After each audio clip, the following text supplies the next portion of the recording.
Hello friends, कैसे हैं आप सभी को श्रावण मास की बहुत बहुत शुभकामनाएं। और आज मैं एक ऐसे विषय को लेकर आपसे मुखातिब हूँ जिसके बारे में हम दिन रात चर्चा करते रहते हैं और डायरेक्टली या इनडायरेक्टली आपके और हमारे जीवन से बहुत गहराई से ये जुड़ा हुआ है विषय। ख़ास तौर से जो हमारे व्यावसायिक संस्थान हैं या हमारे समाज है, वहाँ पर ये बहुत कॉमनली बहुत आम विषय है, आम शब्द है, जिसके बारे में चर्चा चलती रहती है, हम सुनते रहते हैं। क्या है ये विषय? चलिए बिना किसी सस्पेंस के आपको सीधे विषय पर ले चलती हूँ और वो विषय है राजनीति या पॉलिटिक्स। बड़ा इंटरेस्टिंग विषय है और क्योंकि मैं पॉलिटिकल ज्योग्राफी पढ़ाती हूँ, इसलिए पॉलिटिक्स में या राजनीति, ये जो विषय आज हम चर्चा करेंगे, इसमें मेरी विशेष रुचि है। तो हम अपने आसपास दोस्तों लोगों को कहते हुए सुनते हैं ना, अरे उसका तो पॉलिटिकल अपॉइंटमेंट है, उसकी बात मत करो, उसका पॉलिटिकल अपॉइंटमेंट है। या कुछ लोग कहते हैं कि अरे उस संस्था की बात मत करो, वहाँ तो सिवाय पॉलिटिक्स के कुछ है ही नहीं, है ना, पॉलिटिक्स ही पॉलिटिक्स है। या कुछ लोग ये भी कहते हैं कि अरे जो कुछ भी हो रहा है ना, आप जो कुछ भी सुन रहे हैं ना, कोई घटना होती है ना, उसके बारे में ऐसे बात करते हैं, अरे जो कुछ भी हो रहा है ना, उसके पीछे बहुत बड़ी पॉलिटिकल कॉन्स्पिरेसी है। यानी कहने का मतलब है कि ये जो शब्द है पॉलिटिक्स या राजनीति, वो बड़ा आम है और हम लोग इसको दिन रात सुनते रहते हैं यहाँ वहाँ। आजकल हम देख रहे हैं कि राजस्थान में भी बड़ा पॉलिटिकल राजनीतिक बड़ा उठापटक हो रही है। मुंबई में जाकर देखें तो मुंबई में सुशांत सिंह राजपूत के जाने के बाद बहुत उठापटक हो रही है। वहाँ भी कुछ लोग कह रहे हैं कि इसमें बहुत बड़ा कॉन्स्पिरेसी है, पॉलिटिकल पॉलिटिक्स इसमें इन्वॉल्व है, ग्रुपिज़म इसमें इन्वॉल्व है, तो बहुत सारी बातें हो रही हैं। और इधर आपके चाइना, पाकिस्तान, इंडिया के बीच में जो आपका स्ट्रैटेजिकली जो आपका युद्ध चल रहा है, वो भी पॉलिटिक्स का ही एक बहुत बड़ा हिस्सा है। तो कहने का मतलब है कि जो ये विषय है बड़ा ही कॉमन विषय है, बहुत इंटरेस्ट का विषय है और हम सब लोग कोई कम रूप में, कोई ज़्यादा रूप में इससे किसी न किसी रूप में प्रभावित रहते हैं। So, friends, whatever I see and observe around me, this is in my nature. Whatever I see and observe around me, in society or in country, at country level, especially in political arena, I really get inspired to write, think, and analyze about the political scenario of our country, of our society. Because मैं देखती हूँ कि जो जनता है ना, जो जनता, जो लोग वोट देकर किसी नेता या जिसको हम जनप्रतिनिधि भी कहते हैं, प्रतिनिधि को चुनकर आगे विधानसभा या लोकसभा में भेजते हैं, वही जनता का प्रतिनिधि खुद को वहाँ विधानसभा या लोकसभा में पहुँच के या किसी भी पॉलिटिकल पोजीशन पर पहुँचकर वो अपने आप को खुद को एक वीआईपी की तरह से प्रेजेंट करता है, लोगों के सामने प्रस्तुत करता है, एक देश सेवक के रूप में नहीं या जनसेवक के रूप में नहीं। और जिनके वोट से वो ऊपर तक पहुंचा है, उन्हीं वोटर जनता को मिलने या उनकी बात सुनने में वो आनाकानी करता है, उन्हें चक्कर कटवाता है, बड़ा लंबा इंतज़ार करवाता है। और जो वाकई वीआईपी हैं, है ना, वाकई वीआईपी कौन है? हमारी जनता, हमारी पब्लिक जो वोट देती है, उसे वो हे दृष्टि से देखने लगता है कि अरे इनका क्या वैल्यू है, ये क्या है ना, हे दृष्टि से देखता है। So this is really very ridiculous, I feel so, है ना। दुनिया के सबसे बड़े प्रजातंत्र, सबसे बड़ा डेमोक्रेसी है हमारा देश, वहाँ पर प्रजा की इतनी अवहेलना, प्रजा के कार्यों के प्रति इतनी उदासीनता इन सो कॉल्ड जनप्रतिनिधियों द्वारा, ये स्वीकार्य नहीं है ना, स्वीकार्य नहीं होनी चाहिए। जबकि हमारे प्रजातंत्र या लोकतंत्र की नींव ही इस सिद्धांत पर रखी गई है कि of the people, by the people and for the people, यानी जनता के द्वारा एंड जनता के लिए। ये हमारा इस सिद्धांत पर हमारा प्रजातंत्र की नींव रखी गई है। यानी जनता या देश का हर नागरिक वीआईपी है, very important. VIP means very important person है, क्योंकि किसी भी संस्था, राज्य या देश की सरकार या प्रशासन उस नागरिक यानी प्रजा यानी जनता के वोट, उसकी मेहनत, उसके पैसे जो वो इनकम टैक्स के रूप में देता है सरकार को, या विभिन्न करों के रूप में देता है, सर्विस टैक्स, ये टैक्स, वो टैक्स, दुनिया भर के टैक्स वो देता रहता है, जो भी चीज़ वो खरीदता है या काम करता है, उसके द्वारा ही चलती है सरकार, उसके द्वारा ही बनती है ना। So this kind of political scenario of our country has inspired me to write something on this interesting, eye-awakening and alarming subject that is politics, है ना। सो दोस्तों, आइए सबसे पहले जानते हैं, ये जो मैंने पूरा आपसे मैं शेयर करूँगी, इसको हम 3 भागों में बांट सकते हैं। स्टार्टिंग में राजनीति क्या है, व्हाट इज़ पॉलिटिक्स, ठीक है। फिर हम जानेंगे कि हमारे देश में राजनीति का क्या मतलब लिया जाता है और राजनीति के नाम पे हम क्या क्या बुल खिलाते हैं, क्या क्या करते हैं, है ना। और फिर लास्ट में हम ये देखेंगे कि कैसे हम इस सिचुएशन को, यदि कुछ एडवर्स है, कुछ हमें लगता है कि ठीक होना चाहिए, कुछ गलत हो रहा है, ठीक होना चाहिए, उसके लिए हम क्या कर सकते हैं और कौन सा मार्ग अपना के हम अपने देश को अच्छा बना सकते हैं। तो 3 पार्ट्स में हम ये आज की चर्चा करेंगे। तो सबसे पहले जानते हैं कि राजनीति का शाब्दिक और वास्तविक अर्थ क्या है ना। और अलग अलग लोगों ने, अलग अलग स्कॉलर्स ने इसको कैसे परिभाषित किया है। तो अगर शाब्दिक अर्थ की दृष्टि से देखें तो राजनीति शब्द 2 शब्दों से मिलकर बना है, राज प्लस नीति। राज का मतलब होता है राज्य यानी स्टेट या देश, है ना। जब हम पॉलिटिकल संदर्भ में, जब राजनीतिक संदर्भ में हम स्टेट शब्द यूज़ करते हैं तो उसका मतलब किसी देश का प्रांत नहीं, प्रोविंस नहीं, बल्कि पूरा एक देश। स्टेट मीन्स एक कंट्री, एक देश, इंडिया, पाकिस्तान, चाइना, रशिया, यानी एक देश, उसको हम स्टेट कहेंगे। यहाँ हम स्टेट का मतलब देश के संदर्भ में लेंगे। तो राज का अर्थ है राज्य यानी स्टेट यानी देश, और नीति का मतलब है राज्य या देश की समुचित व्यवस्था और विकास के लिए नीतियाँ बनाना, पॉलिसीज़ बनाना, ये नीति का मतलब है। राजनीति के प्रकांड विद्वान, जिनको हम बड़े बड़े पॉपुलर हैं, वो हम उनका नाम जानते हैं। राजनीति के प्रकांड विद्वान चाणक्य ने क्या कहा था राजनीति के बारे में? उन्होंने कहा, जो अनीति से नीति की ओर ले जाए वही राजनीति है। अनीति से नीति की ओर ले जाए, अधर्म से धर्म की ओर ले जाए, गलत से सही की ओर ले जाए, अनीति से नीति की ओर ले जाए, वही राजनीति है। नीति से अनीति की तरफ नहीं, जो हम अपने देश में देखते हैं। नो, जो अनीति से नीति की ओर ले जाए, अधर्म से धर्म की ओर ले जाए, वही राजनीति है, सच्ची राजनीति है ना। ऐसे ही ग्रीक फिलोसोफर हुए हैं, एक प्लेटो, ग्रीक बहुत बड़े दार्शनिक हुए हैं, आपने नाम सुना होगा उनका। तो प्लेटो ने भी राजनीति को परिभाषित किया और उन्होंने क्या कहा, in politics the conflicting interests of different parts of society can be harmonized and it allows each of its parts flourish but not at the cost of others, है ना। मतलब राजनीति देश के विभिन्न भागों में पनप रहे मतभेदों और झगड़ों को समाप्त कर परस्पर सामंजस्य और हार्मनी को स्थापित करती है।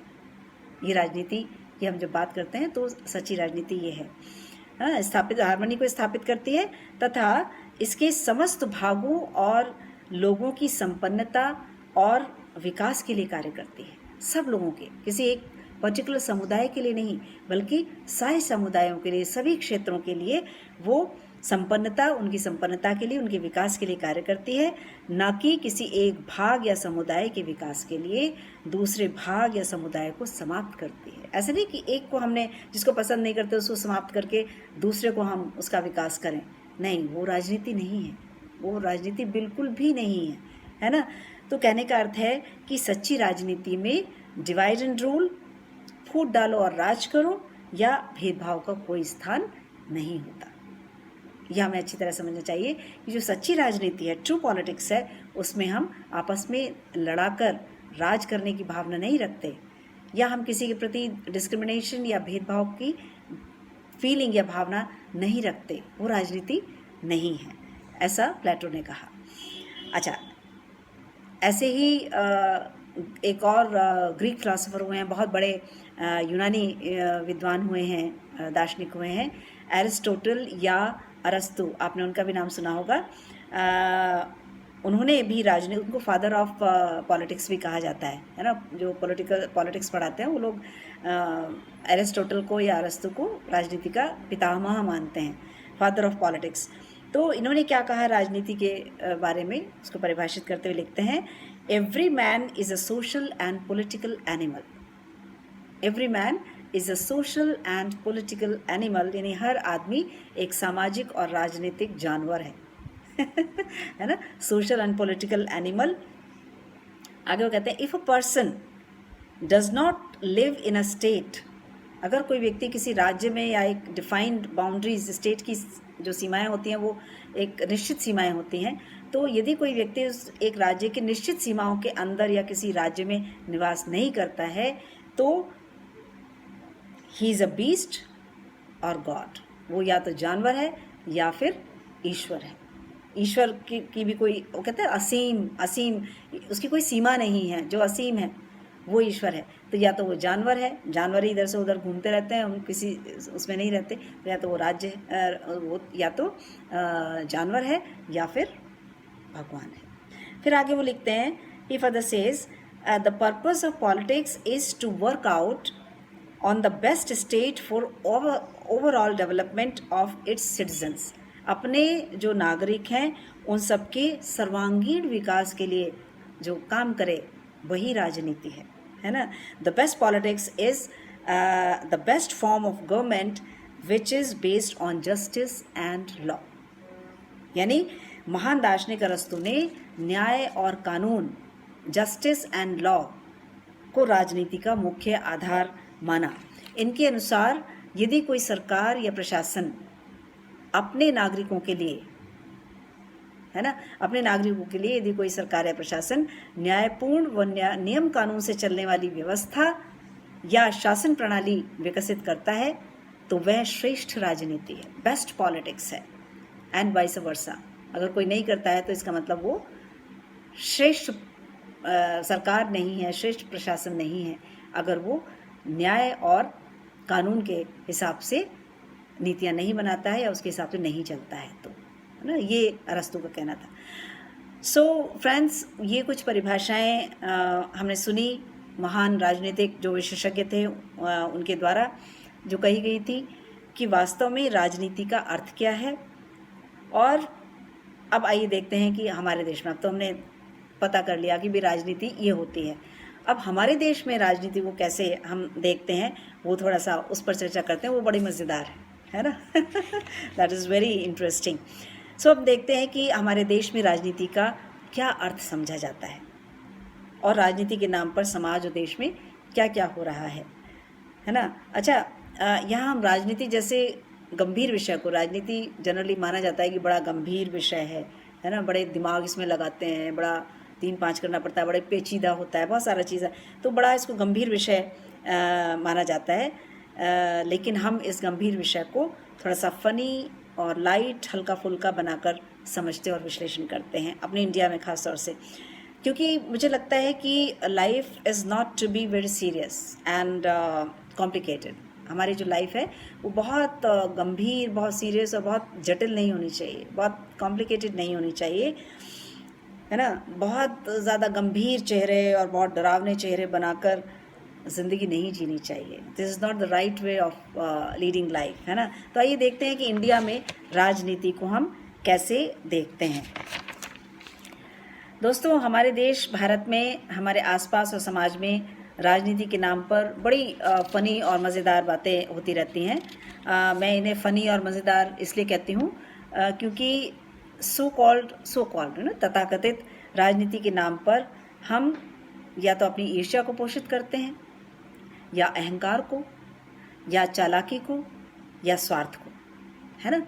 राजनीति के नाम पर हमें जो भी अपनी भड़ास जिसके प्रति भी निकालनी होती है वो सब निकालते हैं राजनीति के नाम पर, जबकि वो राजनीति है ही नहीं, है ना। हम देखते हैं अपने आसपास कि कोई किसी की योग्यता से, कोई किसी से ईर्ष्या करते हैं ना, कोई अच्छा काम कर रहा है, कोई जो योग्य है, प्रतिभाशाली है, तो बहुत से लोग ईर्ष्या करने लगते हैं। जैसे अभी सुशांत सिंह राजपूत के साथ हुआ है, वो भी बहुत टैलेंटेड था और काफ़ी अच्छी उसकी फिल्में चल रही थी, हिट हो रही थी उसकी मूवी, तो कुछ लोग ईर्ष्या में आ गए होंगे, कुछ किया होगा।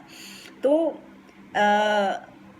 हम देखते हैं कि कोई किसी की योग्यता, प्रतिभा, नाम या उसकी एक्टिवनेस से ईर्ष्या करता है। कोई अपने अहंकार के चलते दूसरों को अपने सामने झुकाना चाहता है। कोई आपके अकाउंट्स और फाइनेंशियल कंडीशन को मेज़र करता रहता है। ये बड़ी मज़ेदार बात है। आपको शायद नहीं पता होगा कितना आपके अकाउंट में पैसा है, लेकिन ऐसे आपके खैरख्वाह हैं जो आपको पूरा ध्यान रखते हैं कितना पैसा आपके अकाउंट में गया, कितना पैसा बाहर निकला, कहाँ खर्च किया आपने, कहाँ खर्च नहीं किया और क्यों खर्च किया आपने। उनको दर्द होता है, उनको तकलीफ़ होती है, तो उसको फाइनेंशियल कंडीशन को मेज़र करते रहते हैं। कुछ और नहीं मिला तो आपके कपड़ों को लेकर ही टीका टिप्पणी करने लगते हैं, है ना। तो अच्छा, कुछ लोग जो अपनी ज़िंदगी से ज़्यादा दूसरों की ज़िंदगी की खोज खबर रखने का शौक़ रखते हैं, ऐसे भी लोग हैं जो हर समय उनके फ़ोन खनखनाते रहते हैं, इधर से इन्फॉर्मेशन लेना, उधर से इन्फॉर्मेशन लेना, है ना। होता है ना, बहुत से लोगों के पास खाली टाइम होता है, तो वो इसमें अपना आनंद लेते हैं। तो अपनी ज़िंदगी से ज़्यादा दूसरी ज़िंदगी की खोज खबर रखने का जिनको शौक़ होता है, उन्हें आपकी खुशी और तरक्की से भी बेचैनी होती है। उनको पता लग जाए, अरे उसको ये चांस मिल गया, उसको ये सक्सेस मिल गई, तो वो उसी से बेचैन हो जाते हैं परेशान होने लगते हैं। सो ये सब राजनीति के नाम पर हमारे देश में होता रहता है ना। कहने का मतलब है कि राजनीति के नाम पर हम समाज और देश में सब्जेक्टिविटी यानी व्यक्तिवाद को स्प्रेड कर रहे हैं, है ना। हमारी सोच, हमारे व्यवहार और हमारे विचारों से ऑब्जेक्टिविटी यानी लक्ष्य आधारित एक्शन गायब हो रहे हैं, गायब रहते हैं। ये बहुत दुख का विषय है। हमारे देश की राजनीति के बारे में अगर बात करें तो हम सब्जेक्टिविटी में अटके पड़े हैं, लोगों में अटके पड़े हैं, घटनाओं में अटके पड़े हैं। इससे ऊपर उठकर देश के लिए, समाज के लिए कुछ करने का जज्बा, उसकी कमी हमें थोड़ा महसूस होती है। दोस्तों, यदि हमारे समाज में सब्जेक्टिविटी स्प्रेड करने वालों की मानसिकता का गहराई से अध्ययन करें, उनको समझना ज़रूरी है। उनसे नाराज़ गुस्सा होने की ज़रूरत नहीं है, गुस्सा करने की ज़रूरत नहीं है बिल्कुल, बल्कि उनको समझने की ज़रूरत है। गहराई से अगर हम ऐसे लोगों की मानसिकता का अध्ययन करें ना, तो हम पाएंगे कि कहीं ना कहीं किसी तरह की नेगेटिविटी ने इनके मन को जकड़ रखा है ना। और उस नेगेटिविटी की वजह से ये स्ट्रेस रहते हैं, टेंस्ड रहते हैं, और उस स्ट्रेस और टेंशन की वजह से ये अपने टारगेटेड पर्सन के बारे में नेगेटिविटी फैलाते हैं, झूठी झूठी खबरें भी फैलाते हैं, भय दिखाते हैं, या पर्सनली, प्रोफेशनली या फाइनेंशियली डैमेज करने की कोशिश करते हैं। ये सब नेगेटिव मूव हैं जो उनके तनाव की वजह से या अपने किसी स्ट्रेस की वजह से, अपना जो नकारात्मक मन चल रहा है ना उनका, तो उसकी वजह से वो लोग दूसरों को के प्रति उनको भय दिखाएंगे, डराएंगे, धमकाएंगे, डैमेज करने की कोशिश करेंगे। ये सब उसके लक्षण हैं, कमज़ोरी के लक्षण हैं। एक्सक्यूज़ मी, ये सब कमज़ोरी के लक्षण हैं। दूसरों को भय दिखाना, दूसरों को डैमेज करने की कोशिश करना, दूसरों के प्रति नेगेटिव मूव करना, ये कमज़ोरी या वीकनेस के लक्षण हैं। मुझे लगता है कि ऐसा क्यों करते हैं वो? ऐसा वे अपने अज्ञान के कारण करते हैं, है ना। क्योंकि यदि वे इस तथ्य के प्रति, इस सत्यता के प्रति सजग और अवेयर होते कि जो वे कर रहे हैं वो सब एक दिन लौटकर उनके पास ही आने वाला है। 3 गुना होकर जो हम देते हैं वो 3 गुना होकर हमारे पास लौटता है। 1 उंगली सामने, 3 उंगलियां अपनी तरफ होती हैं। ये हमेशा सूत्र हमें अपने जीवन में ध्यान रखना चाहिए। अच्छा करेंगे तो 3 गुना अच्छा लौटेगा, बुरा करेंगे तो 3 गुना बुरा लौटेगा। तो एक दिन लौटकर हम उनके पास ही आने वाला है, इस बात के प्रति वो सजग नहीं होते। और वे नेगेटिव मूव करके न केवल अपने कर्म बांध रहे हैं, अपने कर्म तो बांध ही रहे हैं नेगेटिव चल के, बल्कि जिन्हें वे अपनी स्वार्थ सिद्धि के लिए यूज़ कर रहे हैं। कुछ लोगों को है ना, जो टारगेटेड पर्सन होता है उसके आसपास के कुछ लोगों को वो अपनी तरफ मिला के उसके उनके थ्रू इन्फॉर्मेशन लेते हैं, या जो भी अपनी बात पहुंचानी होती है वो उस तरह की बातें करते हैं। दिस इज़ ऑल बड़ा ना बड़ा फ़नी और मज़ेदार है। तो जिनको वो यूज़ कर रहे हैं उनके भी कर्म बांध रहे हैं, वो अपने तो कर्म बांध ही रहे हैं, लेकिन जिनको यूज़ कर रहे हैं उनके भी कर्म बांध रहे हैं। अगर इस बात के प्रति वो सजग होते तो वो कभी भी ऐसा नकारात्मक, हिंसात्मक, मनसा वाचा कर्मणा, मन वचन कर्म तीनों से हिंसा होती है ना, तो मनसा वाचा कर्मणा ऐसे नकारात्मक या हिंसात्मक कार्य नहीं करते, है ना, क्योंकि वो फ्रेंड्स ऐसे स्ट्रेस्ड और टेंस्ड लोगों के प्रति क्रोध और गुस्से का भाव नहीं, बल्कि दया और करुणा का भाव हमें रखना चाहिए, हम रखें, क्योंकि जिसे वे राजनीति समझ रहे हैं वो राजनीति या खेल नहीं, बल्कि सीधे सीधे कर्म बंधन है, अपने कर्मों को बांध रहे हैं। अच्छा, जिसके प्रति वो ऐसा एटीट्यूड, नेगेटिव एटीट्यूड रखते हैं, वो अपने कर्मों से फ्री होता है ना। इनको धन्यवाद भी देना चाहिए ऐसे लोगों को, क्योंकि वो आपके कर्म काट रहे हैं, आप हल्के हो रहे हैं। तो इसके प्रति अवेयर या सजग वो नहीं हैं, इसीलिए वो ऐसा कर रहे हैं, ज्ञान में नहीं हैं वो। हमें ये सोचकर उनके प्रति गुस्सा या क्रोध नहीं, बल्कि दया और करुणा का भाव रखना चाहिए।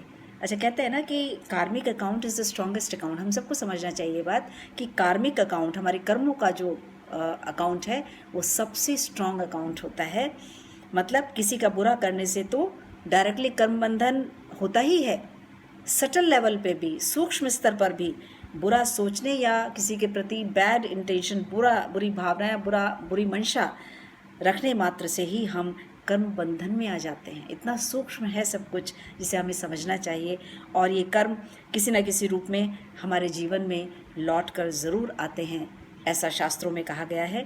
दोस्तों, हमें ये समझना होगा कि किसी का बुरा न चाहकर हम कैसे स्ट्रेस फ्री रह सकते हैं, है ना। तो ये समझना बहुत ज़रूरी है। Now the question is, how can we develop a clean, honest and patriotic politics in our country and create a positive, broad-minded, visionary environment around us, so that the hypocrisy, nepotism, the negative, selfish, cunning, double standard, shortcut practices may be abolished in every sphere of life in our country and society. Friends, ये बहुत ज़रूरी है ताकि इस धरती पर हर व्यक्ति को, चाहे वो किसी भी फील्ड से हो, को अपनी इच्छानुसार जीवन जीने के फंडामेंटल राइट के साथ, पूरे सम्मान के साथ रहने का, और अपनी योग्यता और प्रतिभा को बिना किसी भेदभाव, बिना किसी डिस्क्रिमिनेशन और दुष्चालों के आगे बढ़ाने और लोगों तक पहुंचाने का अनुकूल वातावरण मिल सके। ये हम सब की जिम्मेदारी है, एक ऐसा वातावरण बनाए जिससे कि हर व्यक्ति को आगे बढ़ने का मौका मिले, हर व्यक्ति को अपना टैलेंट दिखाने का अवसर मिले, है ना। अपने स्वार्थों से थोड़ा सा ऊपर उठने की ज़रूरत है, और इसके लिए सिर्फ और सिर्फ एक ही मार्ग है। कैसे हम ये सब कर सकते हैं, इतना सुंदर वातावरण कैसे बना सकते हैं जिसमें हर व्यक्ति खुश हो, हर व्यक्ति को आगे बढ़ने का मौका मिले, हर व्यक्ति को अपनी योग्यता का फल मिले। तो इसके लिए सिर्फ और सिर्फ एक ही मार्ग है जहाँ हर समस्या का हमें समाधान मिलता है ना, और वो है अध्यात्म का मार्ग, स्पिरिचुअलिटी का मार्ग। यानी हमें संस्कारित शिक्षा और मानव मूल्यों को प्रमोट करने की बहुत बहुत ज़रूरत है अपने देश में, अपने समाज में। आत्मानुशासित होने की ज़रूरत है, अपने व्यक्तिगत स्तर पर, समाज के स्तर पर और देश के स्तर पर भी, है ना। और संस्कारित और मूल्य आधारित शिक्षा का मतलब क्या? इसका मतलब है अपनापन यानी बिलोंगिंगनेस की भावना, सबके प्रति आपसी प्रेम, सबके प्रति परस्पर एक दूसरे की भावनाओं को समझना, सही को सही और गलत को गलत कहने का साहस होना, यानी निरक्षर विवेक, प्रेम, शांति, आनंद, उत्साह, उमंग जैसे डिवाइन गुणों को आत्मसात करके जीवन के हर क्षेत्र में मूव करना, ये आपकी संस्कारित और मूल्य आधारित शिक्षा का दायित्व है। हम सब के लिए बहुत ज़रूरी है, अपने बच्चों के लिए ज़रूरी है, हमारे साथियों के लिए ज़रूरी है और अपने लिए भी ज़रूरी है ना। तो अच्छा, आज हमारे देश की राजनीति में हम देखते हैं जो वस्तु स्थिति है वो क्या है कि हमारे देश की राजनीति में इन संस्कारों और मानव मूल्यों की कमी होने की वजह से ही विश्व के सबसे बड़े लोकतंत्र में अनुमानतः मोर देन 90% अच्छे लोग केवल 10% से भी कम अति महत्वाकांक्षी और स्वार्थी लोगों से शासित होते हैं, जो वास्तव में देश का दुर्भाग्य ही है। ऐसा लगता है देश का दुर्भाग्य है ना। क्या 90% लोगों से अधिक अच्छे लोगों की ताकत 10% से भी कम नेगेटिव लोगों से कम हो सकती है? आई डोंट थिंक सो, कभी नहीं, है ना। बस सकारात्मक सोच और अच्छी इंटेंशन वाले लोगों को यह संकल्प करने की ज़रूरत है कि बुराई को ख़त्म करने के लिए हमें बुरा बनने की ज़रूरत नहीं है, बल्कि अपनी अच्छाई की ताकत को इतना बढ़ाना है कि उसके प्रकाश से नकारात्मकता के अंधकारमय मार्ग पर चलने वाले को उस प्रकाश की ज़रा सी झलक मिल जाए और वो भी उस रास्ते पर चलने को आतुर हो जाए, ताकि उसके अज्ञान रूपी अंधकार का खात्मा हो और वह स्वयं भी अच्छाई और पॉजिटिविटी के प्रकाश और खुशी का आनंद लेते हुए अपने आसपास और लोगों को भी इस सुंदर मार्ग पर चलने के लिए प्रेरित कर सके। ये हमारी बड़ी जिम्मेदारी है। कहते हैं ना, जोत से जोत चलाते चलो, प्रेम की गंगा बहाते चलो, राह में आए जो दीन दुखी, सबको गले से लगाते चलो, सबको गले से लगाते चलो, प्रेम की गंगा बहाते चलो, है ना। ये हम सबका दायित्व है कि जो नेगेटिव मार्ग पर चल रहे हैं ज्ञान के कारण, उनको भी हम एक सुंदर दिशा दें, एक सुंदर मार्ग की तरफ उनको थोड़ा सा अनुभव कराएं, ताकि उनका स्वयं का जीवन भी स्ट्रेस फ्री हो और वो भी खुश हो सकें। अच्छा, कभी कभी ऐसा होता है कि हम बहुत प्रयास करते हैं, चाहते हैं कि भाई सब लोगों का जीवन अच्छा हो, खुश हो, स्वस्थ रहें, वो खुश रहें, लेकिन बहुत प्रयास करने के बाद भी, बहुत समझाने पर भी यदि कोई नेगेटिव मोड में बना रहता है, फिर भी अपनी नेगेटिविटी नहीं छोड़ता है या नेगेटिविटी के साथ चलता रहता है, तो उसे भगवान श्री कृष्ण का ये वाक्य जो अंतिम सत्य है बताना बहुत ज़रूरी है। किसी भी तरह से जैसे आप पहुंचाना चाहें, भले उसके बहुत क्लोज जो लोग हैं उनके थ्रू या कैसे भी, किस लिए? ताकि उसका जीवन अच्छा हो। अपना उद्देश्य ये है, ये बताना ज़रूरी है कि इस दुनिया में ना तो तुम कुछ लेकर आए थे और ना ही कुछ यहाँ से लेकर जा पाओगे। एक फूटी कौड़ी, एक छोटा सा तिनका भी आप यहाँ से इस दुनिया से ले जा नहीं सकते। वास्तव में एक्चुअल में देखा जाए तो ये बहुत बहुत गहरा ज्ञान है, बड़ा इम्पॉर्टेंट ज्ञान है, नॉलेज है। ये बहुत गहरा ज्ञान है कि इस धरती पर हमारा कुछ भी अपना नहीं है। सोच कर देखिए ज़रा, कभी समय मिले तो अकेले में बैठिए और अपने आप से बातें कीजिए कि इस धरती पर हमारा क्या अपना है। हम कुछ लेकर आए थे क्या अपने साथ? नहीं। तो हम इस धरती पर हमारा कुछ भी अपना नहीं है। जिसे हम अपना कह रहे हैं वो सब प्रकृति ने, इस धरती ने हमें कुछ समय के लिए ही दिया है। जितने वर्ष हमें जीवन दिया है उतने ही वर्ष तक वो हमारे साथ है, उसके बाद उसकी कोई वैल्यू नहीं है, वो नहीं जाने वाला आपके साथ, है ना। तो कुछ समय के लिए हमें दिया है, एक दिन वो सब यहीं छूटेगा, सब यहीं छूटेगा, है ना। आप देखिए अपने जीवन में देखिए ना, कैसे कैसे लोग आए चले गए। जब सिकंदर महान, जिसने पूरी दुनिया जीत ली थी, अरबपति, खरबपति, प्राइम मिनिस्टर, प्रेसिडेंट्स, आइंस्टाइन जैसा महान दार्शनिक और इन जैसे सभी महान शक्तिशाली लोगों को भी एक दिन सब कुछ यहीं छोड़कर जाना पड़ा। तो हम क्यों इन टेम्पररी वर्ल्डली चीज़ों के प्रति इतने पॉसेसिव हो जाते हैं और अपने इस बहुमूल्य जीवन को 3-5 करके, मेरा मेरा करके हम वेस्ट करते रहते हैं, है ना। सोचने और आत्मनन करने का विषय है। राजनीति के नाम पर जो हम दुनिया या लोगों को देते हैं वो सब कुछ 3 गुना होकर हमारे पास वापस लौट कर आता है। ये शाश्वत सत्य है। जैसा कि मैंने पहले भी कहा, ये शाश्वत सत्य हम सभी के लिए, चाहे वो मैं हूँ, आप हो, XYZ कोई भी हो, सभी के साथ है ये। सो मित्रों, हम अच्छे कर्म करें, मन, वचन और कर्म से अपनी इंटेंशन या मंशा को शुद्ध और पवित्र रखें। किसी को कष्ट या तकलीफ़ ना दें, किसी को पैसों या अन्य किसी प्रकार से चीट ना करें, धोखा ना दें, चालाकियों से बचें, दोहरी मानसिकता से बाहर आएं और लोगों, समाज और देश के वास्तविक विकास में मानव मूल्यों से ओतप्रोत होकर अपना महत्वपूर्ण सक्रिय योगदान दें। तभी हम समझेंगे कि हमारे समाज और देश में राजनीति का स्वरूप, उसका स्तर उजला और सकारात्मक हुआ है, अच्छा हुआ है ना। राजनीति के सही सही अर्थ को हम समझ पाए हैं। यदि हम ऐसा कर पाते हैं तो समझें कि हम राजनीति के सही अर्थ को समझ पाए हैं। सो दोस्तों, उम्मीद करती हूँ कि आपका और हमारा जीवन खुशहाल, स्वस्थ और भलाई परोपकार के कार्यों में व्यस्त होगा और हम सब जीवन के हर पल को, हर क्षण को और इवन सकारात्मक राजनीति को भी एंजॉय और सेलिब्रेट करते हुए अपनी जीवन यात्रा सार्थकता और प्रेम के साथ पूर्ण करेंगे, है ना। चलिए प्यार से लास्ट में एक सुंदर सा गीत, प्यारा सा गीत साथ में गुनगुनाते हैं। I love this song.